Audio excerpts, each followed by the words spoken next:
এটা হচ্ছে Bangla motor signal. হ্যাঁ, এই সিগন্যালগুলো আপনি যদি এইগুলো না দেখেন, এই যে পয়েন্ট উঠতেছে দেখেন 129 থেকে শুরু, এই পয়েন্টগুলো যদি না দেখেন, এই বাতিগুলো সিগন্যালগুলো যদি না মানেন, তাহলে অটোমেটিক আপনি মামলা খাইতে হবে। আর মামলা খাইলে তো বুঝেনি, সারাদিন ভালো চালাচ্ছেন, সন্ধ্যায় বাসায় গিয়ে দেখলেন হচ্ছে আপনার মামলার স্লিপ চলে গেছে, এআই ক্যামেরার দ্বারা মামলা হয়ে গেছে।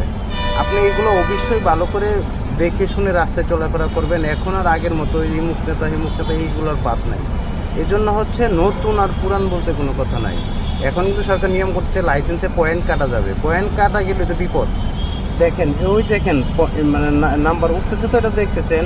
এখন আমি যদিও মাঝখানে স্কিপ করে দিছিলাম, এখন দেখেন না 2 আছে 1, এই যে এখন আপনি যাইতে পারবেন, এখন আপনি যাবেন।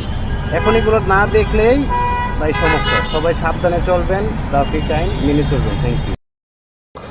আচ্ছা, জগটা বেসিক কিছু ব্যাপার আছে, যেমন জগটা কোথায় লাগাবেন এটা সবারই একটা চিন্তা থাকে না। আচ্ছা, জগটা লাগাবেন হচ্ছে এই দেখেন, ওই দেখেন একটা ইয়ে আছে না, বিট আছে না, এই বিটে এই এই যে জগটা দেন,